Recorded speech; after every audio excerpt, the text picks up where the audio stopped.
I'm going to talk for about 20 minutes, trying to assess whether there is room in today's ambient information environment for ambient music. So I'm going to examine a few things there around some of these topics. I'm going to be looking at, in particular, the idea of the situated self and some new ideas about how we perceive our ambient information environment. And of course, those are all tangled up with other notions of genres, of history, of ambient music practice. And I'm going to try and experimentally, and I underline the experimentally here, reassemble some of these ideas.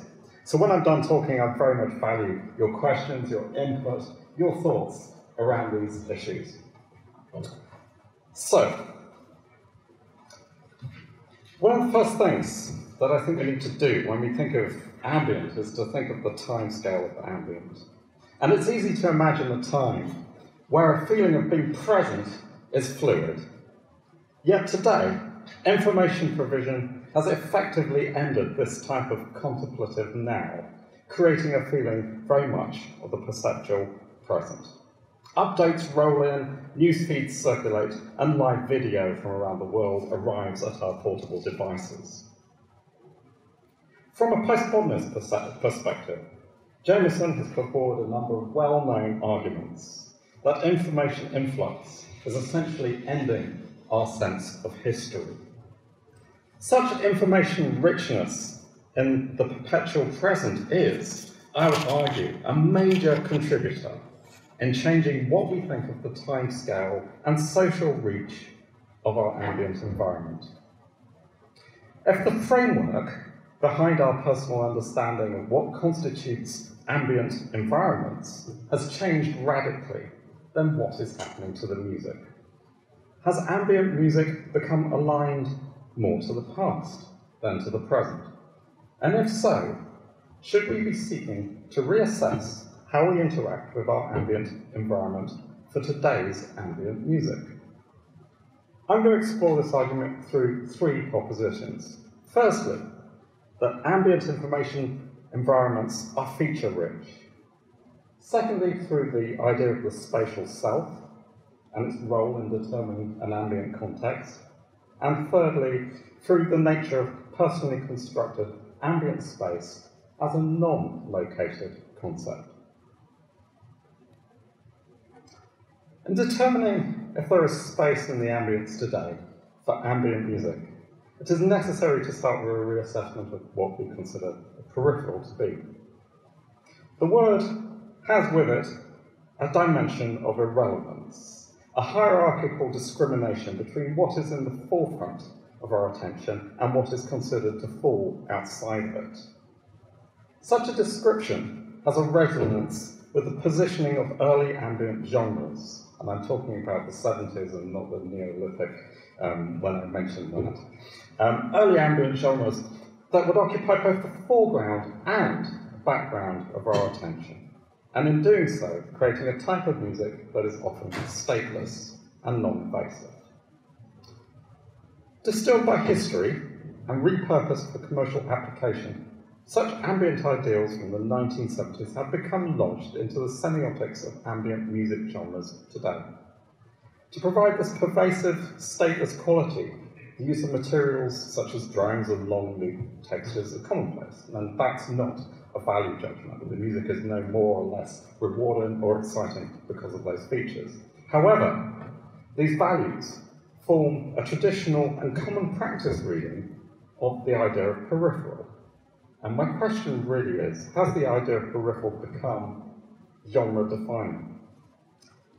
Through an aggregation of values over time, and an alignment between the stateless and non-invasive music that's aligned to them, the idea of minimalism has emerged. Such an argument makes it very easy to perceive ambient music as a genre as often being minimal. However, this paper seeks to establish such a reading might be considered an artifact of a past time, where definitions of what were considered to be our ambient environment were correspondingly simpler. In associating minimalism and ambient music, here in the most generic sense, we're dealing with a set of contradictions and overlaps between genres, artistic practices, and methods. It is therefore easy to make simplistic parallels, such as the need for ambient music to use constructional materials which have little intrinsic detail, such as sustained textures, and our ambient music environments thought to be functioning in a very similar way. I'm going to introduce ideas which challenge this dynamic in the light of contemporary theories of embodied cognition, the spatial self, and subject-centered perception. A necessary first task is to separate the idea of the ambient environment when viewed as an information system from the idea of ambient music as a genre. Having done this, we can trace the relative distance between these ideas through history, ending with the proposition that ambient music as a genre has diverged from how the ambient information environment operates today. Seepman discusses Eno's own writing in a 2006 paper on the nature of interaction between the surrounding environment and music, adopting a viewpoint very similar to Dewey's dominant quality philosophical model. Thibault, in assessing Dewey, analyses this philosophy, which underpins the idea that our perceptual systems are a good approximator for ambient environments. So it is with Eno's work. The descriptions of sight, place, and the actual ambience that this music was theoretically to inhabit, either in reality or in our imagination, is one of a distilled, homogeneous environment. For example, ambient form, on land, music for airports, despite the labels, these do not sound like specific places. The pieces function so well precisely because they are generic, I propose, and adopt a musical construction which aligns very well to Dewey's views. Clear links emerge between the idea of the environment as a mass, undifferentiated entity, tagged with a specific set of labels and characters, and the techniques and processes of minimal musics. Whilst it's convenient to make such a link, particularly in the public presentation of ambient music genres, the information systems underpinning minimal music design and environmental perception are not at all the same, or even analogous. Dewey's thinking on dominant qualities is a product of its time, and it's very old, 1938. Just as Western ambient music of the 1970s reflected a culture with less technological mediation in how ambient environment itself was expressed. In the 1970s, opportunities for ambient visual information displays, ambient audio, and immersive technologies were present, but were in their infancy. Personal ambient space, a factor I'll argue later, which is key to how we perceive ambient information, had a different relationship to public ambient space than it does today. Our personal ambience is now filled with mediated digital content on a significant level. Even our own reflective time can be mediated by apps, and the small details of our daily existence, previously easily forgotten, can be monitored, logged, and analysed, such as in digital health applications. The ambient information environment today is information-rich, a stark contrast to the ways in which historical ambient music can be presented. With fewer interventions and augmentations, the 1970s ambient information environment can also seem to be a good match to Dewey's ideas for a low number of dominant qualities characterising a situation. Such a view is underlined in writing about how sound environments were perceived from the time. Murray Schafer, in his introduction to the tuning of the world, notes, "The ear demands that insouciant and distracting sounds would be stopped in order that it might concentrate on those which truly matter." Today, what was insouciant and distracting in 1977, when the tuning of the world was first published, may in fact be part of the richness of our contemporary sound environment. So let's look at some differences between ambience, overlay, and augmentation. A change to our reception process occurs when music acts as a perceptual overlay to an environment. This idea, derived from augmented reality thinking, is only part of what can be considered an augmented environment. Overlaying information onto an environment will only become an augmentation when that overlay makes connections between the environment and our perception of it. Simply introducing different or new information, such as music, into an existing environment, our surroundings, does not automatically generate those specific augmentative connections. And of course, it generates all manner of semiotic implications. The purpose of overlaying information, I propose, is one by which affordances, and I'm borrowing Gibson's terminology, are generated. Each new information layer we add to a situation contributes a new means of exploring that environment and interacting with it. Ambient music, when introduced into an environment, essentially operates as an information overlay in this sense. The differences between what constitutes overlay and what constitutes augmentation are precisely those, I propose, which separates today's ambient information environment from ideas present in music from the 1970s. Augmentation is a concept demanding personal attention, engagement, and new forms of interactivity. It is also those qualities which can be seen to clearly delineate contemporary approaches to music and sound from those positions on historical ambient music. Eno's ambient fall on land can be overlaid anywhere. It doesn't matter where that overlay takes place, nor does it even matter where you are. In making an overlay, or even an augmentation, it is important to consider what has been suppressed in doing so.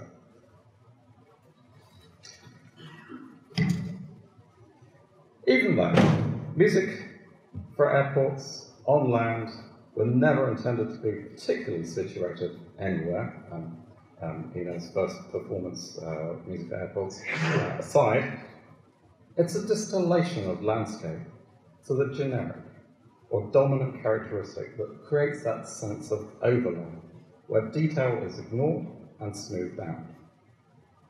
Yet, Malcolm McCullum in 2013 points out that digitally augmenting everyday life has significant consequences.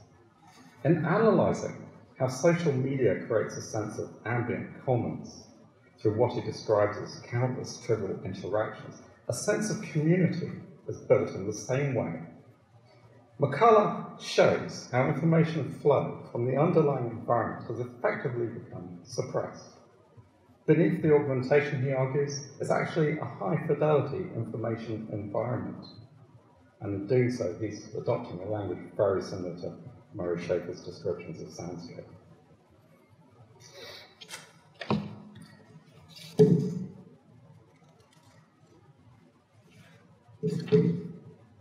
Let's move forwards to a main idea here. Ambient environments are complex and information rich. The first adjustment to Murray Schafer's thinking that we might need to perform is that ambient environments, regardless of where they sit in our perceptual focus, are complex and information rich. Critically, I believe that the absence of certain types of sound are as perceptually important as their presence. If we take this view, then constructing hierarchies between low fidelity and high fidelity soundscapes, as Murray Schafer would have them, become difficult. Perhaps it is more productive instead to look at the types of information presented by an environment and how we connect as humans to them. In order to do so, we need to acknowledge that our perception of ambient information is not necessarily continuous. It can be unpredictable, and it can result in immediate shifts of attention due to a complex interaction between personal factors and the physical environment. This is pointed out by Lauren Newell in 2015, stating that we were born to be interrupt-driven. Newell demonstrated the context switching in mental terms that tasks require, but crucially suggests that information from our ambient environment is often responsible for these processes. and not what we have chosen to foreground. Distraction, according to Newell, is not an information-poor state. Being distracted is the result of intensive information processing. Such an idea throws into sharp relief the calm presentation of ambience in the 1970s, early 1970s electronica. Through this lens, such music appears to be the very opposite of the ambient information environment that surrounds us today. Acknowledging the information richness of the ambient information environment points to a new type of thinking in contemporary approaches to musical genres which deal with reality at their core. Gallagher, in 2015, has reviewed this field and in particular commented on the field recording practice of sound artists such as Drebber, and the early work there demonstrates that today's field recording compositional practices can be associated more with contemporary notions of ambience as detail than past assumptions of ambience as monolithic perceptual background. Importantly, how perception shifts from analysing complex environmental information to a singular sense of focus is understood to be a highly personal and subjective process. Thiebaud goes so far as suggesting that today the notion of the ambient environment is itself entirely subjective. Supporting this assumption is the idea of subject-centered cognition, as introduced by psychologist Darcy Jennings in 2015. These ideas are not, of course, without musical precedent. Alongside John Cage's lecture on the weather exists a beautiful set of environmental recordings by Marianne Améchay. Améchay's work deals with music which is probably as acontextual as it can be, and as an audience member you feel responsible for bringing the discrete streams which it has together. Améchay consistently demonstrates that it is the ambient environment which is where the detail is carried, and not the events which occur in the forefront of perception. If our mechanism for switching focus and for filtering complexity is driven in this way, as Darcy Jennings suggests, we can start to unpack the compositional implications for space and place in new ways. Such considerations, though, can be heard to exist in compositions such as Shoals from Taylor Deupree. This work carries complex textures where the level of micro-detail within the sound design is high. Complexity in Shoals is presented in the abundance, but it is unlikely that a listener would describe this work as complex. Detail is present in a non-assertive way, there to be discovered.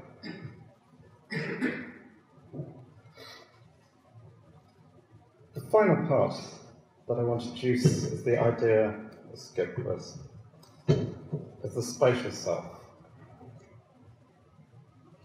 The spatial self, an idea put forward by Schwartz and Algoa, is a notion to suggest that identity is not just constructed through personal media, but how we choose to interact, manage, and create the digital information which attaches itself to our location.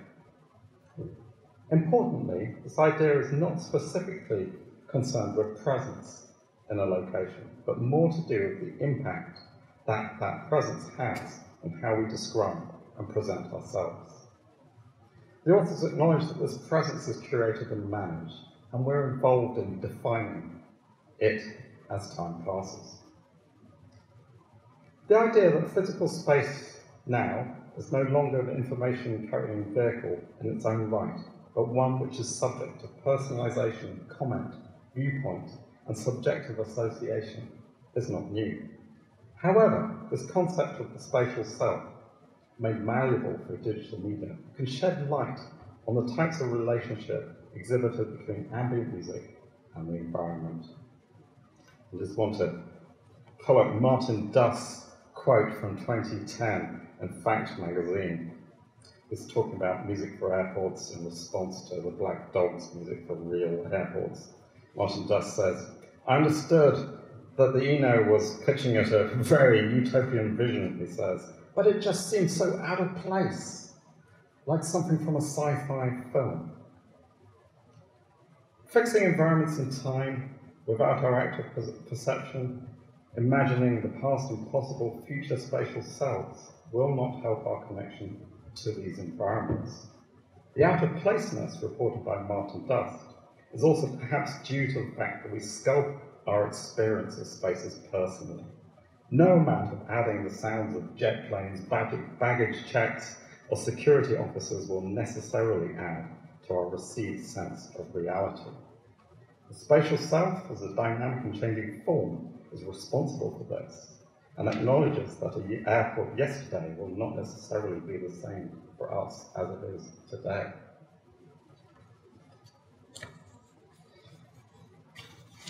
I want to briefly close with the notion that ambient space is not located and is something that is a portable idea. As time is short, I'll summarise the final section. Larson proposes this wonderful idea of portable urbanism, which is a fantastic concept. It's the concept that you can bring that sense of location with you, and it is self-defining through the idea of the spatial self. If we acknowledge that our sense of space can be portable, if our sense of the ambience can be portable, then we get to a situation where we can understand ambience through embodiment.